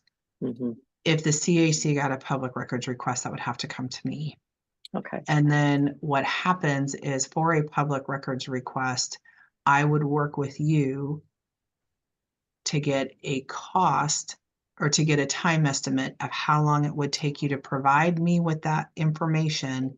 And then the person making the public records request would have to pay for my time and county council's time to review that information and get those copies out. Okay. And at this point, you've never had anything like that for at least the NCAC, it's correct? like the tort issues. There's been a few close calls, but again, with us following our processes and adhering to public meeting laws, it insulates us largely from those types of issues. Okay, so we'll make a stab, just based on all the stuff we went through as we were doing the bylaws, to put more detail on the policies and procedures, and then run that by you. So Sarah, you can ignore my message. Okay, you answered it. Thank you. I was just going to type you back. Thank you. So that's all we had for the interaction with the county. Before we get into the chair or executive board responsibilities, Mark, did you have anything you wanted to add, or anybody else? Is there anything else you wanted to ask Sarah about our interaction? Feel free. And you're muted, Mark. There you go. Yeah, no, I don't have anything else to ask. No. Okay. Jeff, Chris, members. Okay, well. I need to leave. So Sarah, thank you very much for the information. Very useful. Yeah, thank you so much. And you take care, Tom. We'll see you in a month. Or you and I might see each other before then, but okay, thank you. So moving on to chair or executive board responsibilities. How do we go about appointing representatives to outside agency meetings? And how should the appointment be documented? I don't think this hasn't really come up because as we saw earlier in our discussion, we haven't really been doing this kind of thing. But if we do move more into this, which would be up to, the incoming board, we wanted to have something in the policies and procedures about how that appointment is made. And I think what the bylaws say currently is that those kinds of appointments are made by the chair with the ratification of the executive board. But would there be, Mark or anyone, do you have any feeling on, would it be helpful to have any policies or procedures on how to do that, that you would recommend we include in the PNP?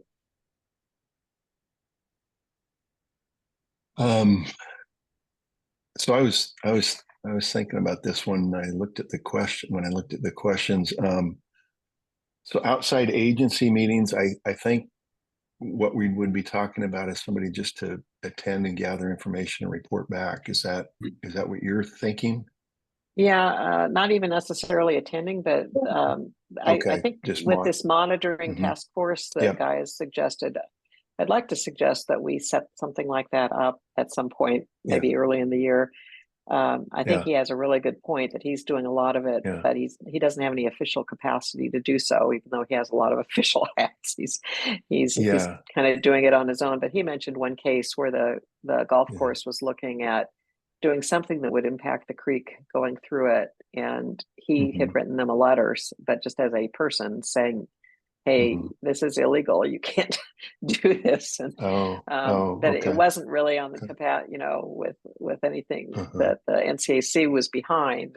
So it just seems like that's kind of a main focus of as we look at our mission, what we should be doing as an organization. So he had sent this list that I've communicated before, but I could send it out again, of all these different groups he works with that he would love to have other people take on. And they could be another organization I'm part of, call them snackables, little things that can get people involved but don't take a lot of time, where they could be assigned to 2 or 3 of these things to monitor. They could choose to attend meetings or just look at minutes, or just see if there's anything of interest, talk to their chair or whatever to find out, and then bring it to the board or whatever we decide we should do. So, but then how would we appoint? It's basically appointing task force members, and because we have, I think, a pretty good procedure in place for doing committee members, but we'll delineate that a little bit more. But task force members are a little different. We haven't, because they don't have to be subject to Oregon public meeting law. The board is given the total authority to appoint those members. They don't have to go before the general body. And so I think we have it that the chair can appoint with the ratification of the board. So if you have any thoughts on how that, you've had to do some of that for the bylaws subcommittee and things. We haven't really had task forces per se yet. That's kind of new. But if you have any thoughts as you're going out the door on how you think that would be easy to do for a new chairman, we'd appreciate that input. Yeah, I would think the executive committee is a good place to talk about that and to run it through the executive committee. I think so. For me, a focus for me for this past year has been on being transparent and being I don't know, just more inclusive of other opinions and other thoughts through the process of this year. That's what I've felt has been important. And you've done a terrific job, may I say. We all think that. I mean, really turned things around. I think that's really important. And so going forward, I think that's going to continue to be important, because I think in front of the community are going to be some pretty big issues coming up soon, right away. Senate Bill 406, there's something that has to do with floodplains coming down the pike here, and land use in regards to floodplain requirements from FEMA. So there are some big issues coming forward, and I think being open and transparent and having more people at the table. I've enjoyed working with the executive committee, and I I don't pretend to know as much as other people in that committee, and everybody's mind on what's the best course of action to do, whether it's appointing somebody for these outside agency meetings or monitoring or what we monitor. I think the executive committee is really a wonderful opportunity to do that. So I see question 1 and 2, and I think on both of those, I would say, the executive committee, in my opinion, is a good place to do that. I've been contacted by folks regarding, us monitoring I think by Guy, and he's on the water board, but the water board, and I think Bill Bush contacted me about the Tillamook power, and doing something about getting better transmission cables for Nescoin. So there are things out there that that we might want to monitor, sort of, or at least have an ear at, or look into. And Yeah. so, Yeah, like this power thing, power line thing sounds like something, yeah, if we had this yeah, monitoring committee, they could take on at least reporting, yeah, and then you could even yeah, have a special subcommittee set up to investigate, or that's something we should look at in terms of policies and procedures, is what do we do if we get something yeah, from the monitoring yeah, task force, because we're talking about just having it yeah, as a task force. yeah, Maybe it should be a subcommittee instead of a task force, and then they actually go in and take some action that they recommend to the NCAC yeah, through open meeting laws, rather than just strictly yeah, monitoring. That might be actually a yeah, better thing. yeah, We have spent a lot of time crafting structure and trying to anticipate needs and so on. One of the things that concerns me is continuity. And our ability to take what it is that we create and make sure that these positions, these functions are all fulfilled. Because as you know, the pendulum swings in terms of participation, and that's a principle there that we need to keep in mind. I'm just sharing that it's in my mind all the time. What do we do, and how do we respond when commitment or participation wanes in the future, and how do we deal with that? That's just a comment. It's not a question. So it sounds like what we should do is, as we go forward, thank you, Michael. As we go forward, we draft kind of what our thoughts are and take that to the board for comment. And before we ever do feedback sessions, I think at every one of the board meetings in the future, we'll probably have some of these things to go over with the board, and we can send things out via email as well. But I should ask Sarah when she's comes back. We're free to go ahead and email these kinds of things out to people openly, or if we have to do the BCC route, but whatever. So are there any issues with running meetings that you feel should be added to the policies and procedures, Mark? let's see. I don't think so. No, I've appreciated the parliamentarian that we've added to the meetings. So I think that's helped quite a bit. Good. And no, I mean, no, there's just little thing. No, nothing that I can think of. No. Well, if you have any thoughts, feel free to, just email them to me, if that we could add in. I think time-wise, I think you've run meetings really well. But if you had some thoughts in general for people who are coming in to replace you, a person, or people going down the line, it'd be nice to capture, because I know when we first started talking about doing this PNP, we got feedback from you guys on the board that it was hard coming in to the board in a new position because there was no real policy manual or job descriptions or anything. You kind of had to figure things out on your own. So we're trying to make this a document that would be useful for you guys coming in Mhm. or new people coming in as well. Mhm. So if there are any things as you were coming into the job that you found more difficult to learn that Mhm. would be helpful to put in a document, if you could just, I guess, shoot me an Mhm. email, we can add that in. Mhm. Yeah, I mean, along those lines, I'd say, the first couple of meetings were probably not very well run by me. And, but yeah, I think it got better. And I think that the more, I don't know, the parliamentarian really made a big difference. And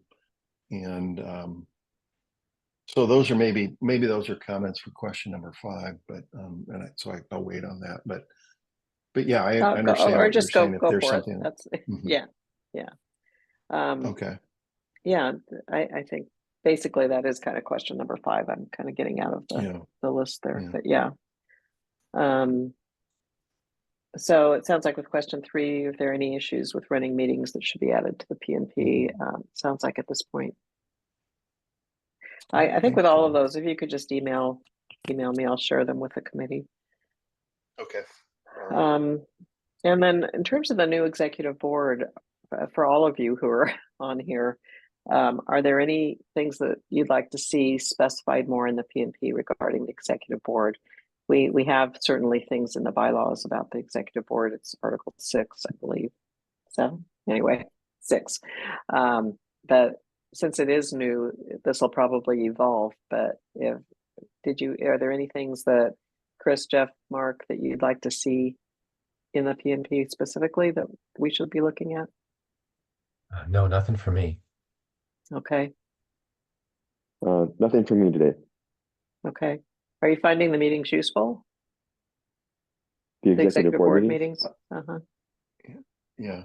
Yeah. Yeah, I do. I think it is important for the officers to meet outside of general meetings. So I think we need to do that.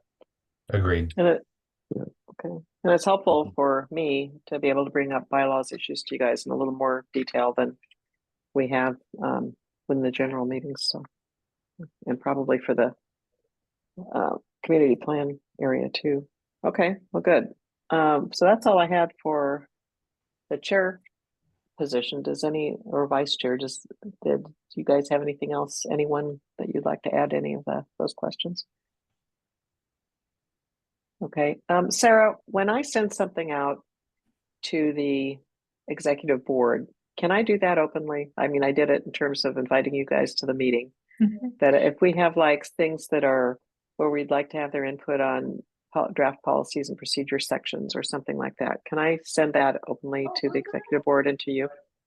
So you can disseminate information. What you cannot ask for are opinions or start that dialogue, right? Okay. Because then it becomes a public meeting.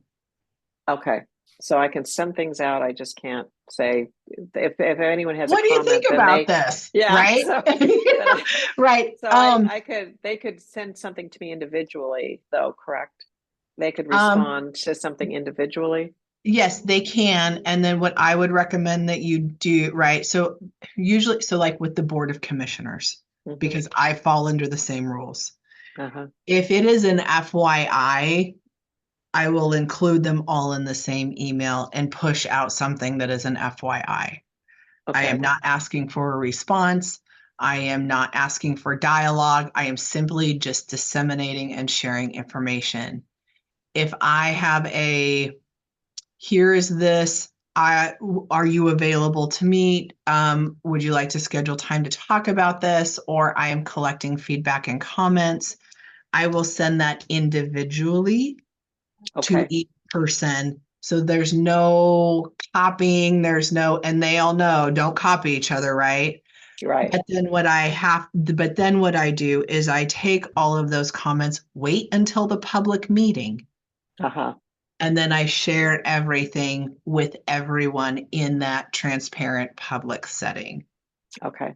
Right. And I don't say, Commissioner Olson, I talked to Commissioner Bell and she said, right, you can't do any of that. So if you're asking for feedback, I would do it one-on-one, make sure there's that clear trail of you specifically reached out, but then I would not share anything until you get back into a public meeting. Okay, even individually. Okay, Mhm. sounds good. Thank you. So Yeah. I could actually send out my notes to the subcommittee saying, here's the agenda, here's, the minutes, please review, and I'll see you at the meeting. I just can't ask for them to comment anything. Correct, because then that's where at the next meeting, the draft minutes are on the agenda. Any changes that are proposed to be made, and then you either approve them as they are or you approve them as amended. But yes, that time to discuss that is in the public meeting. Okay, can I say, get your comments on the minutes to Michael? I think you can, but then that goes back to he would want to wait then and finalize them to Right. approve them at the meeting. Which we do, yeah. we Yeah. do. So he would send out a new draft if he had anything, and then we Yeah. would approve that at the meeting. And I would be very specific as far as, please give me your comments. Those comments will be reflected in the updated minutes. So then you're still sharing all of that. Right. And it's not, I would also caution it's not their opinion about how the meeting went, right? Right. You're asking specifically for something. Right, okay. Mhm. I think we're good. Maybe Yeah. I'll CC you when I send these things out, and you can tell me if I'm out of order. Sure, yeah. Unless Well, no, and that's too sometimes much. someone unintentionally, unknowingly, and they just get a quiet little email from me where I'm like, hey. Or I'll say, thank you, Nancy, for sending us all this great, very informative email. Let's wait and continue the conversation Right. at the meeting. And that's usually my polite way of saying time stop. out. Okay, no, that sounds good. We're being really, really careful and No, to you do all are, of it, and but I appreciate that does so help much. because I have been doing more BCC things. Thank you. That I worked out this morning. Thank you. Thank you. So on to treasurer, since we have Chris here, Chris, we didn't really put in specifics here. I just kind of put in the general areas of the treasurer responsibilities from the bylaws. But since we have you, is there anything that we're going to be, I know that you had said when we were doing the bylaws things that it would be helpful to define what should be in a written report, like a format and that kind of thing, and a monthly report versus an annual report, and that kind of thing. But do you have any questions for Sarah in terms of, we had gotten into this thing at the very end about we're using debit cards. We do have a checking account, but we don't tend to use checks because everything is paid for online services pretty much. But do you have any questions, particularly with Sarah here, on like handling of receipts? So I haven't actually seen a written report put in on any kind of treasurer's report. You'll read it, but I don't see other than the budget. Yeah, the report is my communication occurs every 2 months during the general meeting. So, and it's not very exciting since we don't have a lot of activity. And right. As you know, I provide the beginning and the ending balance of our checking account, and then I discuss any debits or credits to the account. Okay. Is it possible to have that on the website somewhere so people can see it? Or because we've had some people ask, that's why I'm asking. It's documented in the minutes, right? So okay. Well, that's probably fine. Yeah. Yeah, given how uninteresting it little. is, the minutes are probably sufficient. If it was anything more than that, then like at the annual meeting where we're presenting the budget, obviously that's written, memorialized. Okay.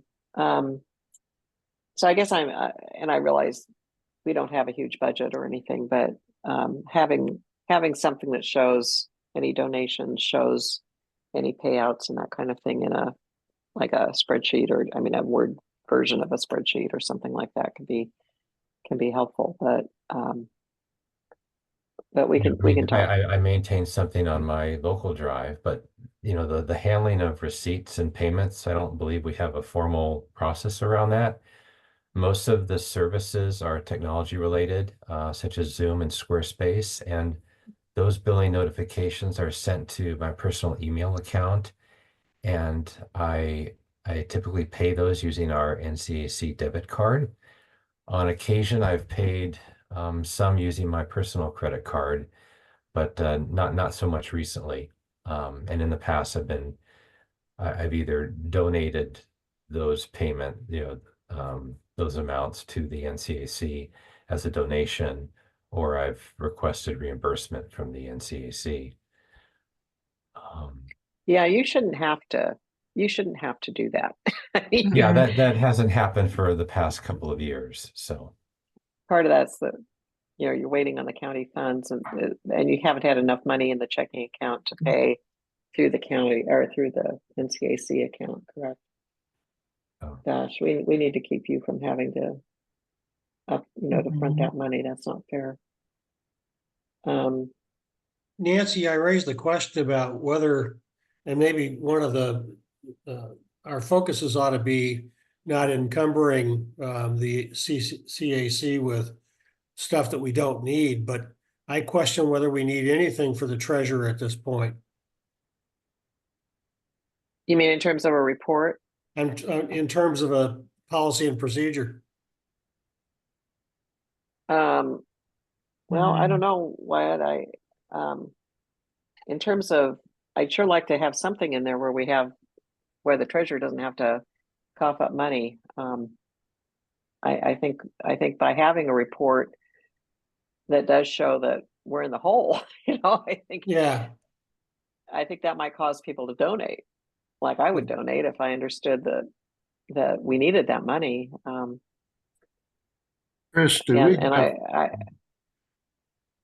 I would imagine Sarah might have a better way of getting money out of the county if she understood that Chris is having to spend his own money here. Chris, do we have a specific bank account in a bank? Yeah. We have a NCAC account with US Bank, and it's it's special account for not-for-profit organizations, and we don't get charged bank charges for that. And do we have a credit card with that account? We have a debit card. A debit card. Yeah. And checks, right? And we have checks, yes. Yeah.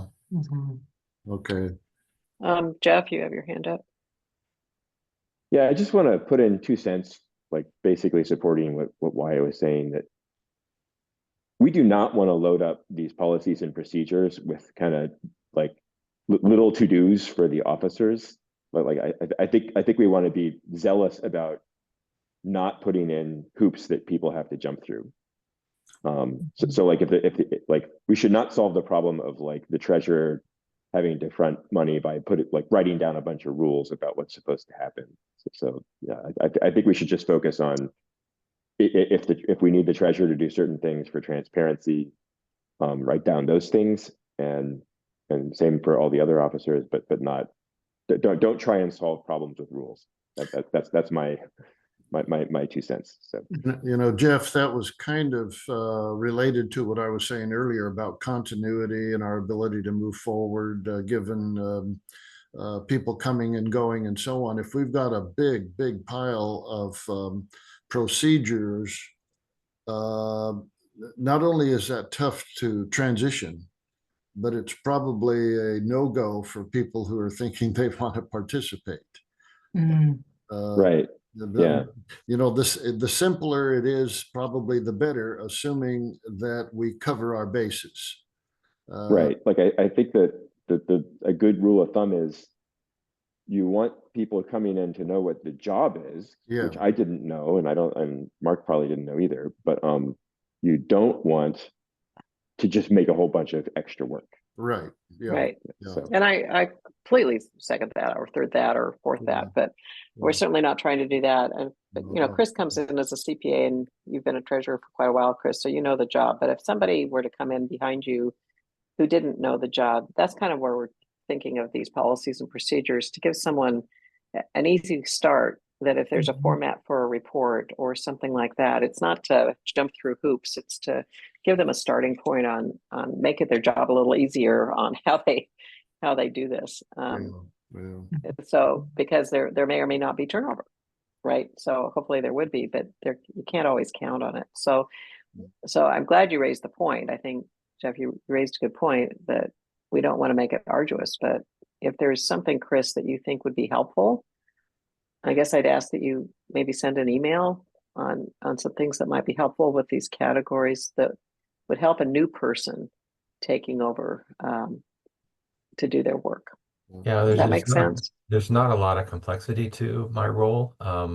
You know, when compared to like Jeff's role or Yeah. Mark's role, it's something that the most difficult part would be getting the bank account moved over to that individual Right. as a potential signer. You know, one of the principles that I keep working on in my own mind is how to make this serviceable, how to make this helpful for the next person who comes in. And you know, things may be simple right now, Right. but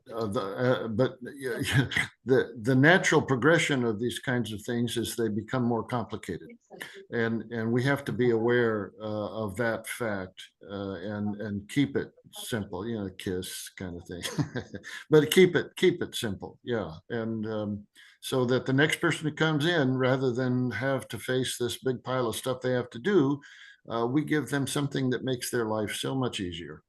Right. They would have to go from ground zero. Yeah. Or if we were to start doing some of these things Sarah had talked about earlier, doing refreshments or doing grants for this or that, or whatever, there might be Right. more money that does come in. Yeah, I think that would be helpful if there's something like that. And we can continue working with you, Chris. You're not leaving imminently, No, so I'm not going we anywhere. could send you some things and see what you think. Yeah. Also, but if you had some thoughts, if you were new, you weren't a CPA, you weren't, you know, as qualified as you are, that would be helpful. I did want to ask, the bylaws state that if we're using checks, we have to have 2 signatures on the checks. And so that's usually like the treasurer and the chair, or sometimes it's 3 officers that are given the authorization at the bank. Do we bring the officers? Because that would be a policies and procedures thing, to bring the new officers, say who are the check signers, like it would be you, maybe Jeff, or you and Alex, and Mark. Is there a process now where you're going in and getting checks registered, or authorized people registered on the account? So if something happens to you, Yeah, we have not that, access to the account. not that I'm aware of. Okay. It appears that I might be the only check signer. So that would need to be something that we would need to bring up with US Bank. And we haven't had to write, I don't believe in my tenure as a treasurer, which has been about 5 years, that I've ever written a check. Right, that's what you said, and maybe we need to change the bylaws to take out the second signature off the bylaws. We just left it on as a requirement, but maybe we need to just take that off. But we Might have should to probably get rid have of- something where there are at least 2 to 3 officers that are authorized to get into the account, in case something happens where you're traveling and you can't do something, or heaven forbid something happens, and to be able to get into the account if we needed the money. Yeah, that may have been a requirement of the county to have 2 signatories on a check. I bet you're right. But given today's day and age, where most everything can electronically, this is different. Right. Okay. Well, I'll try drafting something on that, Okay. and we can send it to you and see what you think. And Jeff is commenting here. Account handover is a good P&P item. Yes. So Yeah. Since Alex is staying, we could at least get Alex's turnover, but it probably doesn't make sense to go to all the effort of setting up that until we get a new chair. Okay. Anything else anybody has to add today? I just wanted to ask Sarah, how many CACs are there that you deal with in Tillamook County? So right now there are 3 active, but there are 5 total. Mhm. And Neoconi chose not to form a CAC years ago, and they are now wanting, and we are in process of setting up a CAC for them. Okay, that's really interesting. My curiosity has to do with organizational process and so on. Yeah, when all the community plans and the zoning ordinances were done between the late 90s and the early 2000s, each community had a choice as to whether or not they wanted to form a CAC. Yeah. So some did and some didn't. Okay. I Well, observe that there is a probably a natural evolutionary process between a CAC and incorporating as a city. And, you know, and that there's a line of demarcation there to be not only recognized, but respected. And, you know, and a line over which we really don't want to step without clear understanding of what all of that means, because it's a huge, big difference. Thank you. Yeah. Mhm. Yeah.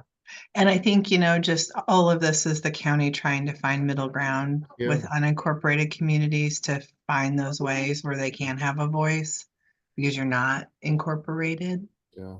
Yeah. you know. Well, whoever thought of it years ago was struck with a beautiful thought, and it's a very good one. I'm sure there's a history on all of that, isn't there? There it is. Yeah, Vic Affalter. I was actually the last person he hired in Oh, 2000. uh-huh. So yeah, had the opportunity to work with him before he retired and really appreciated his passion to work with unincorporated communities. Yeah, yeah. Oh, sweet. So it really is terrific. And It is. Sarah, on behalf of all of us, we just can't thank you enough for everything you're doing to support the NCAC and our subcommittee and our efforts, and for appearing here today. Your answers have just been so helpful. I mean, even after a year of working on the bylaws, a lot of this stuff we're going, I don't know. Yeah, well, and then that appreciation and thankfulness goes right back to all of you. Like, you don't have to do this. You're all busy. You have your own lives. And just, I'm so thankful to work with so many people who are committed to, you know, making Nescoin a place that the best it can be with a voice. And so thank you. Thank you. And Jeff and Chris, thank you for coming today and for all your support of what we're doing throughout this last year and going forward. Jeff, you just can't move. I'm sorry. You're stuck. Anyway, thank you all. Meeting adjourned at 11:40. We went way over, but I really appreciate you all hanging in there. Thank you. Bye-bye. All right, Have bye, a great everybody. weekend, you guys. Thank you. Bye. Thank Bye, you, you too. everyone. So I'm Bye. going to Can't stop stop me. recording.